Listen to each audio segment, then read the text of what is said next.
आम्ही या ठिकाणी तुमचं नाव घेऊ शकतो.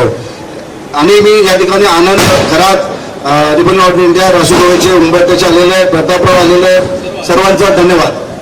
महाराष्ट्राचे आराध्यदैवत छत्रपती शिवरायांना अभिवादन करून, परमपूज्य भारत डॉक्टर बाबासाहेब आंबेडकरांना स्मरण करून, हिंदुत्व सम्राट स्वर्गीय शिवसेना प्रमुख बाळासाहेब ठाकरे यांना अभिवादन करून आजच्या या कार्यक्रमासाठी उपस्थित असलेले या विभागाचे लाडके, लोकप्रिय आणि खरे काम करणारे खासदार. तर आता काही जण काय आपलं रूम बदली करून इकडे आले म्हणून त्यांना आम्ही स्थानिक समजतो, पण स्थानिक खासदाराची व्याख्यामध्ये बसणारे हे खासदार असे आदरणीय मिलिंद देवराजी, मंचावर उपस्थित असलेले सुशीलाबेनजी, या विभागाचे लोकप्रिय माजी नगरसेवक, माझे सहकारी बंधू आदरणीय दत्ता नरवणकरजी, वंदनाताई गवळीजी, मंचावर उपस्थित असलेले आमच्या नरवणकर वहिनीजी आणि आमचे स्नेह. ते नेहमी म्हणत असायचे, भाऊ जर हा निर्णय 2-3 महिने अगोदर कॉर्पोरेशनला घेतला असता तर माझाही भला झाला असता, असे समाधान सरवणकरजी. इतर सर्वच, हरुण खान पण आपले नगरसेवक आहेत, माझे जुने सहकारी आहे, नरेंद्र राणे सिद्धिविनायक न्यासचे अध्यक्ष आहेत, सुनील नरसाळेजी आज स्थानिक कॉप नगरसेवक आहेत, माझी मुलगी ऐश्वर्या अहिर, सुनील अहिरजी, इतर मुंबई पुण्यावरून आलेले आमचे युवकांचे नेते, चाकणवरून आलेले काही नगराध्यक्ष, व्यासपीठावर उपस्थित असलेले सर्व शाखा समन्वयक माझ्यावर ज्यांनी मला साथ दिली, आणि विद्यमान असलेले पक्षाचे सर्व सन्मान्य पदाधिकारी, प्रशांत गवसजी असतील, इतर सर्व आदरणीय व्यासपीठ, मोसिनजी इकडे आहेत, आणि विशेषतः माझ्यावर प्रेम करणारे तमाम वेगवेगळे समाजाचे घटक, वेगवेगळे सोसायटीचे, जातीचे, धर्माचे सर्व आलेले मान्यवर, उपस्थित असलेले तमाम मतदार बंधू बांधवांनो, तरुण सहकारी मित्रांनो, सुरुवातीलाच मी आपली सर्वांची क्षमा मागतो की काही राजकीय निर्णय अपरिहार्य गोष्ट असतात, त्यावेळी काही विश्वासात घेऊन गोष्टी करायच्या असतात. परंतु माझ्या जीवनामध्ये अनेक अशा काही घटना घडल्या, आणि मी नेहमीच म्हणतो की मी वयाच्या 27व्या वर्षामध्ये आमदार झालो, वयाच्या 20व्या वर्षामध्ये सामाजिक क्षेत्रामध्ये मला काम करण्याची संधी मिळाली. अनेक जबाबदारी मला कमी वेळामध्ये आणि विशेषतः वयामध्ये मिळण्याचं काम झालं. असं असलं तरी देखील ज्या समाजाचं प्रतिनिधित्व तुम्ही करता, ज्या घटकांना तुम्हाला एकत्रित घेऊन काम करण्याची भूमिका घ्यायची असते, त्यांना किमान बरोबर ठेवणं हे एका नेत्याच्या आणि एक सामाजिक क्षेत्रातल्या कार्यकर्त्याचं काम असतं. एक भूमिका मी 2019 साली घेण्याचं काम केलं, त्यावेळी माझ्यावरती खूप टीका आरोप झाली. पण असं असलं तरी देखील या वर्णीकरांसाठी आणि विशेषतः समाजातला एक घटक ज्याला काहीतरी इकडे घडवायचंय, त्याला आपण साथ द्यायची का विरोध करायचा, आणि एक त्या दूरदृष्टिकोनातून भूमिका घेण्याचा प्रयत्न मी केला. ही भूमिका ज्यावेळी मी आज नवीन होऊन घेण्याचा प्रयत्न केला, त्यामध्ये निश्चितपणे माझा स्वार्थ आहे असं काही लोक ज्यावेळी म्हणतात, तर त्यावेळी मी छाती टोकून सांगतो की हो, हा माझा स्वार्थ आहे, परंतु माझ्यापेक्षा माझ्यावरती अवलंबून राहणारा महाराष्ट्रातला काऱ्याकोपऱ्यामधला जो घटक आहे, जो समाज आहे, जो वंचित आहे, जो उपेक्षित आहे, त्यांच्या स्वार्थ आहे, आणि त्यांना न्याय मिळवून देण्यासाठीच ही भूमिका आज आपण घेण्याचा प्रयत्न आपण करतोय. राजकारणामध्ये काही जे गोष्ट असतात, ठीक आहे, आरोप प्रत्यारोप करण्याचं काम करतात. काही लोकांना असं वाटते की इकडे दुसऱ्या पक्षाकडनं आले तर ते चांगले होतात, आपल्याकडनं गेले तर ते नालायक होतात. ठीक आहे, त्याच्यामध्ये मी जात नाही. परंतु ज्या उपेक्षित असलेल्या समाजाला न्याय जर आपल्याला द्यायचा असेल, तर आपल्याला राजकीय जीवनामध्ये, सामाजिक क्षेत्रामध्ये जर काम करायचं असेल, तर आपल्याला काही भूमिका हे ज्यावेळी पटत असतात तर त्याला साथ दिली पाहिजे. काही वेळी पटत नसेल आणि जे वारंवार चर्चा करून, वारंवार बोलून पण त्यातला काही जर बदल होत नसेल, तर आपल्या जीवनामध्येच काहीतरी बदल आपण करून घेतलं पाहिजे. या भूमिकेतून मी काम करण्याचा प्रयत्न केला. कालपर्यंत तुम्ही बघितलं असेल की मी एका शहराचा अध्यक्ष होतो. मी मिलिंदजीने उल्लेख केल्याप्रमाणे 7-7 विभागाची खात्याची जबाबदारी पार पाडण्याचं काम केलं. असं असलं तरी देखील मी कुठे अपमानित होऊन घेऊन, कुठे भूमिका घेऊन असं राहिलो नाही. वरळीकरांच्या हितासाठी 2 पावलं मागे जागलेले तरी चालेल, परंतु याही देखील या भागातले लोकप्रतिनिधी त्याला खांद्याला खांदा लावून देऊन या परिसराच्या लोकांचा विकास कसं करता येईल हे बघण्याचा दृष्टिकोन केला. सांगावं कोणी, वरळी बिर्डी चाळीचा प्रकल्प आज जर माझ्यासारख्या कार्यकर्त्यांनी साथ दिली नसती आणि एग्रीमेंट आम्हाला मिळाल्याशिवाय आम्ही हटणार नाही, ही संकल्पना ज्यावेळी मी केली आणि ते करण्यास भाग पाडला नसता, तर कदाचित या प्रकल्पाला आज गती कुठे मिळाली नसती. 2013 साली ज्यावेळी मी जर राज्याचा गृहनिर्माण मंत्री होतो आणि पहिली जिजामाता नगरची एलओए, मिलिंदजी आपल्याला आठवत असेल की त्रिके केला जात होता, मी आपली साथ घेतली, तुम्ही मी आपण पृथ्वीराज चव्हाण साहेबांकडे गेलो आणि आपण त्यांना सांगितलं की बा हे चालणार नाही, तुम्ही मुंबईतल्या सर्व त्रिके रद्द करा, पण या त्रिकेला तुम्हाला मान्यता द्यावी लागेल आणि महानगरपालिकेला कॉन्ट्रॅक्टर ठेवून आपण जिजामाता नगरचा 2013 साली तो त्रिके आपण मंजूर करण्याचं काम केलं, एलओए दिलं. 31 डिसेंबरला मला आजही आठवते, अधिकाऱ्याचं नावही सांगू शकतो, निर्मल कुमार देशमुख, म्हणून तो प्रकल्प राहू शकला. नाहीतर त्रिके अंतर्गत जर प्रकल्प तो त्यावेळी गेला असता तर आज महानगरपालिकेच्या माध्यमातून मोठा जो काम स्ट्रॉंग ड्रेनेजचा चाललेला आहे तो चालला असता आणि जिजामातेल लोक हे पीएपी मध्ये कुठेतरी वडाळा किंवा कुठेतरी मानकूड किंवा मलाड किंवा मालवणीला दुर्दैवाने गेले असते. असंख्य गोष्ट सांगता येण्यासारखी. गोपाळनगरचा प्रकल्प आम्ही आल्यानंतर आपण याच जांभोळी मैदानमध्ये लोकांना चावी वाटपाचं करण्याचं काम केलं, पण आजही देखील लोकांना तिकडे भाडा मिळत नाहीये, आजही लोक तिकडे बेघर झालेले आहेत. कोळीवाड्यामध्ये तर मला अवघ्या काही वर्षासाठी संधी मिळाली आणि ती संधी मिळाल्यानंतर त्या कोळीवाड्यामध्ये जेवढे काही विकास कामं आपण करू शकलो, मग रिंग रोडचं काम होता किंवा इतर होता, ही भूमिका आपण घेण्याचा प्रयत्न आपण केला गेला. जुन्या मोडकळी झालेल्या इमारतीच्यासाठी जे धोरण आज 79B खाली झाला होता त्याची मूलभूत संकल्पना ही त्या काळामध्ये आम्ही घेतली होती आणि 33(9) पॉलिसीमध्ये जर मालक जर तयार नसेल तर हा तुम्ही 79 आणि चा तुम्ही निर्णय घेतला पाहिजे आणि त्याला आताच्या शासनाने मान्यता दिली.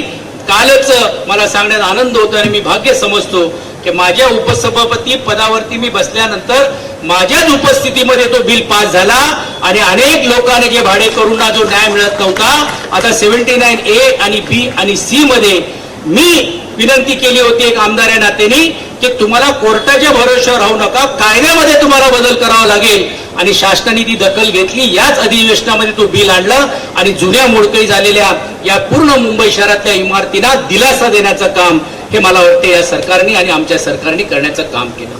हे मी यासाठी सांगतो, काही वेळी काही लोक सांगत असतात की अनेकांना भरपूर काय दिलंय, मग अजून काय पाहिजे, परंतु एक लक्षात तुम्ही ठेवलं पाहिजे, जी जी जबाबदारी माझ्यासारख्या कार्यकर्त्याला दिली ती प्रामाणिकपणे पार पाडण्याचं काम केलं. आज इकडे पुणे शहरातले लोक आलेले आहेत, आज त्यांनाही देखील तुम्ही विचारू शकता. चाकणमधून लोक आलेले आहेत, पुणे जिल्ह्याचे 21 विधानसभेमधून लोक सकाळी मला येऊन भेटून गेलेत. RMMS मध्ये आज मोठ्या प्रमाणावरती मिलिंदजी सत्कार होता, 4,500-5,000 हजार लोक आज तिकडे त्यांना भेटून मग मी इकडे आज येतोय. तिकडे देखील होता. ही का झालेली, का जोडली गेलेली? कारण या प्रत्येकांच्या सुखादुखामध्ये एक संपर्क प्रमुख या नात्याने त्यांना साथ देण्याची भूमिका मी घेतली. पक्षाने जबाबदारी दिली तर पक्षाला रडगाणा करण्याचं काम केलं नाही, वेळ आली तर पदरातले 2 पैसे खर्च करून त्यांना साथ देण्याचं काम केलं आणि 2 विधानसभा जी आम्हाला मिळाली होती त्यात एका विधानसभेमध्ये चाकण सारख्या भागामध्ये पक्षातल्या सर्वोत्कृष्ट जास्त मतदारांनी जर कुठचा आमदार निवडून आणण्याचं काम केलं असेल तर 52,000च्या आघाडीने बाबाजी काळे म्हणून घेऊन त्या आमदारांना आणण्याचं काम केलं. आणि म्हणून या जबाबदारी दिल्या तर हे काहीतरी अंगावर ओढून करून घेतलं नाही. माझ्या मुलीने ती प्रतिक्रिया दिली. आज सामाजिक क्षेत्रामध्ये ऐश्वर्यासारखी काम करते, पण कधी आम्ही हट्ट धरला नाही जसं इतरांनी बाल हट्ट धरलं की माझ्या भावालाच मिळालं पाहिजे, मला मुलालाच मिळालं पाहिजे, मला बहिणीलाच मिळालं पाहिजे, पण आम्ही कधी भूमिका घेतली नाही. सुनील अहिर या भागाचे या अगोदरच नगरसेवक होते. 5ही नगरसेवकांनी सांगावं की या नगरसेवकाच्या महानगरपालिकेमध्ये एक नगरसेवकांना निवडून आणण्यासाठी तन मन आणि धन देऊन निवडून आणण्याचं काम करत असताना तुमच्या मतदारांच्या माध्यमातून मी फिरलो होतो. आणि म्हणून मला वरळीकरांना सांगायचंय की एक नवीन झेप घेण्याचा मी प्रयत्न करतोय आणि यासाठी घेतोय. आज इकडे तुम्ही बघितलं असेल, मला काही पत्रकारांनी विचारलं की तुम्ही तर सेक्युलर आहात, मग आज तुम्ही या पक्षात आल्यानंतर काय? मी कालही सेक्युलर होतो, आजही सेक्युलर आणि उद्याही सेक्युलर राहील. कारण स्वर्गीय बाळासाहेबांचा विचार आहे की इथल्या इतर जाती आणि धर्माचा द्वेष करायचा नाही, सर्व जाती धर्माच्या लोकांना न्याय देण्याचा प्रयत्न करण्याची भूमिका घेतलेली आहे आणि तोच कानमंत्र आज आदरणीय एकनाथ शिंदेजी घेण्याचा प्रयत्न करतात. मिलिंदजी, तुम्ही पहिले पुढे गेलात, तुमच्याच कानमंत्र घेऊन मी तुमच्या मागे येतोय असं कोणाला गैरसमज होऊ नये. परंतु तुम्ही गेल्यानंतर पण ही जी भूमिका जी तुम्ही आपण घेतण्याचं काम केलेलं आहे ह्याच्या मागचा हा हेतू आपल्याला काय मिळाला, तुम्हाला काय मिळालं किंवा मला काय मिळालं नाही, या जनतेला आपण काय देऊ शकतो, या भावनेतून मला असं वाटेल तुम्हाला आणि आपल्याला मिळून दोघांना काम करावं लागेल. आणि आज आपण मिळून शपथ घेऊया की या वरळीकरांच्या भागातले अनेक प्रश्न असतील जे रखडलेले आहेत, ज्याची सुनवाई होत नाही, या शहरातले आणि विशेषतः या दक्षिण मुंबईमध्ये आणि दक्षिण मध्य मुंबईमधले जे लोकांची समस्या असतील, आज एक भाऊ नाही 2 भाऊ तुमच्या मागे उभे आहेत. पूर्ण ताकदीने तुमच्या या पुढच्या विकास कामाला पण देखील गती आम्ही आणून दिल्याशिवाय आम्ही राहणार नाहीये. आणि ही गती देत असताना अनेक समस्या जी आजही प्रलंबित आहे त्याला सोडवण्याचं काम हे आपण केलं पाहिजे. आजची पण देखील ही सभा किंवा ही बैठक किंवा हे आयोजन आपण जांभुरी मैदानमध्ये पण घेण्याचा प्रयत्न करतो, पण तिकडे चिखल खूप असल्यामुळे आपण इकडे केलं. तुमच्या सर्वांची गैरसोय 8:30-9 वाजेपर्यंत अजून लोकांचे फोन येत आहेत, येणार आहेत. मी आपल्याला एवढंच नम्रपणे सांगू इच्छितो की या परिसरातल्या लोकांना आज पोलिसांचा प्रश्नच आहे. पोलिसांच्या घराचा प्रश्न हे जर आम्ही मांडला नसता तर तो कॅबिनेटमध्ये मंजूर झाला नसता. अर्थात लोकप्रतिनिधी या नात्याने त्यांनी देखील साथ देण्याचं काम केलं, हे मी खोटं नकारणार नाही. पण तो मुद्दा मी मांडला की गिरणी कामगारांना जसं घर दिलं जातो, मग पोलीस जो कर्मचारी जो आयुष्यभर त्याने आपला घालवला आहे, त्या पोलिसांच्या कर्मचाऱ्यांना घर का देत नाही आणि पुनर्बांधणीमध्ये त्याचाही समावेश केला पाहिजे. गिरण्यांच्या चाळीच्या बाबतीतला प्रकल्प आपण पुढाकार घेतला आणि आज सेंच्युरी मिल क्वार्टर असेल, दिग्विजय मिल क्वार्टर असेल, NTC मध्ये मिलिंगजी तुम्हाला आपल्याला पुढाकार घ्यावा लागणार आहे आणि ते देखील प्रश्न आम्ही हाताळण्याचं काम केलेलं आहे. मी नक्कीच आकर्षित झालो. आज एकनाथ शिंदेजींचे माझे संबंध हे काय आज नव्हते. मला आठवते की मी ज्यावेळी मंत्री होतो त्यावेळी ते एका विधानसभेचे आमदार म्हणून माझ्याकडे क्लस्टरच्या बाबतीत यायचे. आज श्रीकांत शिंदे आणि माझे काही संबंध आजचे आहेत अशातलं नाही. आम्ही या अगोदर देखील पक्षाच्या कार्यक्रमासाठी आम्ही दोघं एकत्रित काम करतो. त्यांनी मला आग्रह काय आजच धरला अशातलं नाही. 24ला पण मला त्यांचा प्रेमाचा आग्रह होता, महानगरपालिकेला पण माझा त्यांचा प्रेमाचा आग्रह होता. पण मी त्यांना भूमिका घेतली की ज्यांनी मला साथ दिली आणि ज्यांच्यामुळे मी आज इथपर्यंत हे घेतोय आणि माझ्यामुळे जे इकडे निवडून आलेले आहेत अशा लोकांना आपण ऐन वेळी सोडणं हे योग्य होणार नाही आणि म्हणून ती भूमिका घेतली नाही. पण आज नवीन जिद्दीने नवीन जोमाने मी आज भूमिका घेतोय आणि ती भूमिका घेत असताना वरळीकरांची साथ मला पाहिजे. आणि आज तुम्ही बघितलं असेल की मिलिंद देवराजी हे काही मतांनी दुर्दैवाने ते त्यावेळी निवडून येऊ शकले नाही, पण त्यावेळी त्यांना साथ नव्हती. पण मिलिंदजी आता वरळीची जागा काय तुम्हाला आम्ही देणार नाही. तुम्ही आप दिल्ली देखो हम गल्ली देखते. आमच्या इकडचे बसलेले सर्व जे इच्छुक असतील, जे कोण इच्छुक असतील आणि पक्ष जे कोण उमेदवार दिलं जाईल, मी वरळीकरांच्या साक्षीने सांगू इच्छितो की हा वरळीकर हा चमत्कार घडवणार आहे. तो डोक्यावरती घेणारा पण आहे, पण डोक्यावरून खाली आपटणारा पण आहे. कारण या मतदारांना ग्राह्य धरलं झालेलं आहे. काही लोकांनी तर 7-12 वरतीच वरळी लिहून टाकलेली आणि मी पण वरळीतूनच निवडून आलोय. आणि मिलिंदजी आपल्या माहितीसाठी सांगू इच्छितो की हा पद हे काय आजच मिळालं नाही. पहिला शिवडी विधानसभेमध्ये 2 वेळा मी आमदार होतो आणि नंतर वरळी डिलिमिटेशन मध्ये जसं तुमचं दक्षिण मुंबई आणि दक्षिण मुंबई आणि दक्षिण मध्य मुंबई एक होऊन लोकसभा झाली, तशी शिवडी आणि वरळीची एक झाली. त्या वरळीमध्ये याच वरळीकरांनी मला निवडून देण्याचं काम केलेलं आहे आणि आज उपसभापती पद मला मिळालेलं आहे. पण मला आजही आवडून सांगायचं आहे की हा मान विधानसभेचे अध्यक्ष म्हणून नरवडे साहेबांना पण देखील या अगोदर मिळालेला आहे. पण मी तुम्हाला गवाही देऊ इच्छितो की या पदाचा वापर गैरवापर होऊ देणार नाही. प्रत्येक समाजाचा घटक वेळ आली तो कुठच्या जातीचा आहे, धर्माचा आहे किंवा पक्षाचा आहे हे बघितला जाणार नाही. तो या विभागाचा आहे, त्याला न्याय मिळाला पाहिजे. तो उपेक्षित आहे, तो आशेने येतोय, आशेचा किरण त्याच्याकडे आहे. मी आपल्याला गवाही देऊ इच्छितो की एकनाथ शिंदेजींच्या नेतृत्वाखाली त्या प्रत्येक घटकाला न्याय दिल्याशिवाय आम्ही राहणार नाही. मी म्हटल्याप्रमाणे का आम्ही आकर्षित झालो, गिरणी कामगारांचा मोर्चा होता. दरवर्षी आम्ही मोर्चा काढायचो, कोणी सुनवाई करत नव्हता. मी पुढाकार घेतला. मी सांगितलं का हा आता शेवटचाच मोर्चा आम्ही करू, कारण मुंबईमध्ये घरं मिळाली पाहिजे ही गेल्या अनेक वर्षाची आमची मागणी आहे. कोणी दखल घेत नव्हता. उदय सामंतांनी मध्यस्थी केली, प्रसादनी मध्यस्थी केली. मी त्यांना सांगितलं की मला राज्याचे मुख्यमंत्री किंवा अन्यथा उपमुख्यमंत्र्यांना द्या, तोपर्यंत मी हा मोर्चा मागे घेणार नाही. त्यांनी समजूत घालण्याचा प्रयत्न केला, आम्ही हटलो नाही. 12:30 वाजता ठाण्यावरून एकनाथ शिंदेजी नंदवनला आले, आमच्या शिष्टमंडळाला भेट दिली आणि सांगितलं की 1 दिवस द्या, दुसऱ्या दिवशी मी तुमची बैठक लावतो. तिसऱ्या दिवशी त्यांनी बैठक लावली आणि मुंबईमध्ये गिरणी कामगारांना घरं आम्ही देणारच ही भूमिका त्यांनी स्वीकारण्याचं काम केलं. मग आम्ही त्यांना आकर्षित होऊ नाही की नाही. BSCचा संप होता, 4 दिवस संप झाला होता. काही लोक हे संप मोडण्यासाठी मेसा लावत होते. काही लोक 27-28 लोकांना आज जेलमध्ये बंद करण्याचं काम झाला होता. 5वा दिवस उलटून चालला होता. कोणी मध्यस्थी करायला तयार नव्हता. त्यावेळी मी प्रताप सरनाईक माझे संबंध असताना त्यांना मध्यस्थी करण्यास भाग पडला आणि त्यांना विनंती केली. त्यांनी आश्वासित केलं की तुम्ही संप मागे घ्या. आम्ही सांगितलं की नाही, राज्याच्या मुख्यमंत्री आणि उपमुख्यमंत्र्यांनी द्यावं आणि आमच्यातले जी समस्या आणि जी आमची समस्या सोडवावे. तिसऱ्या दिवशी एकनाथ शिंदेजीने आम्हाला वेळ दिली. न होणाऱ्या गोष्टी जे बीएसटी मध्ये होते ती समिती गठीत केली. कामगारांना 3,000 रुपये वाढ दिली आणि जे कॉन्ट्रॅक्ट कामगार 25-30 हजार कामगार आहेत, ज्याला कायद्यामध्ये 1 रुपया वाढ मिळू शकत नाही, अशा लोकांना 2,000 रुपये प्रत्येकी महिन्याला वाढ देऊन त्यांना न्याय देण्याचं काम करतो. मी कसं डोळे झाक करू शकतो? तर न्याय देणारा कार्यकर्ता, काम करणाऱ्या कार्यकर्त्याबरोबर साथ द्यायला जर तयार असेल, तिथे साथ मी घ्यायची की सोडून फक्त पुढे जायचं, हा प्रश्न माझ्या समोर होता.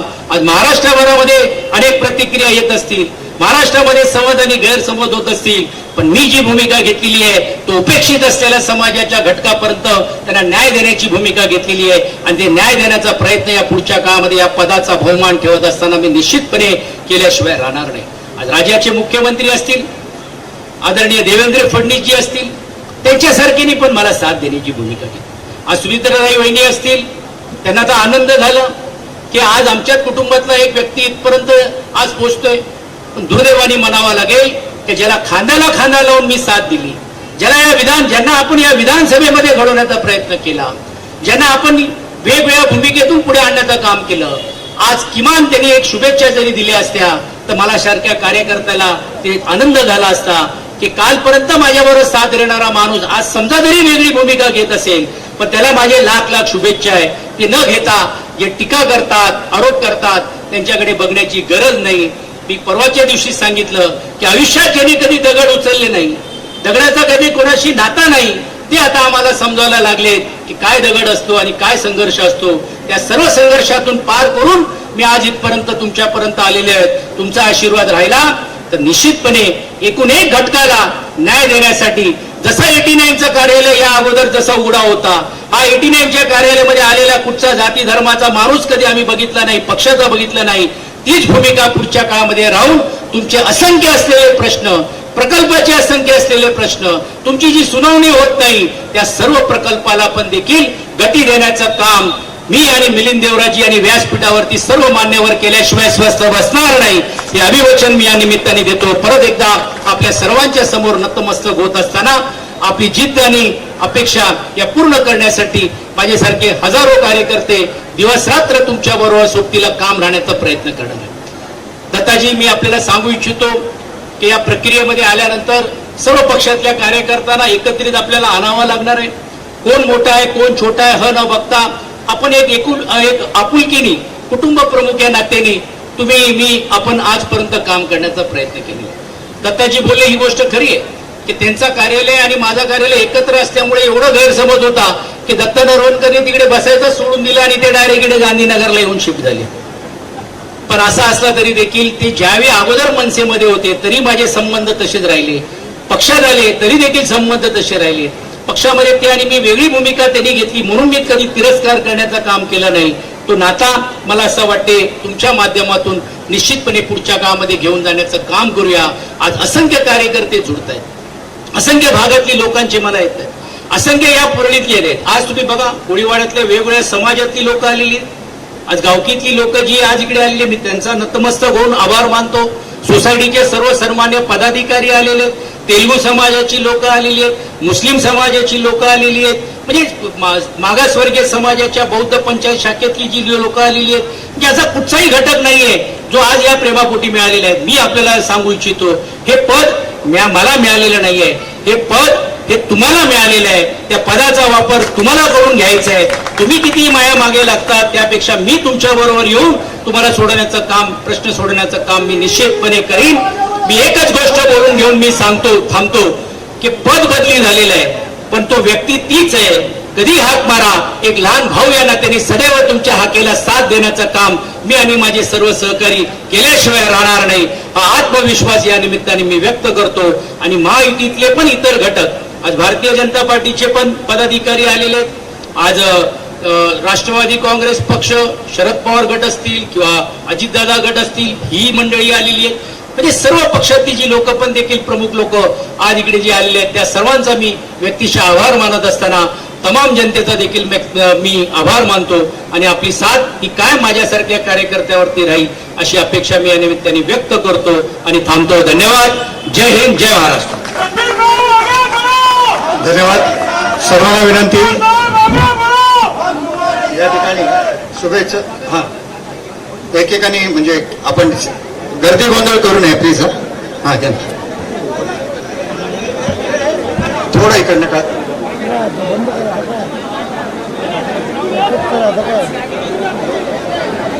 सर्वांच्या शुभेच्छा आणि स्वीकार केला जाईल. आपण अगदी लाईनीत यायचं. या वरची वरची कमी करा, वरची गर्दी सर्वांनी कमी करा प्लीज.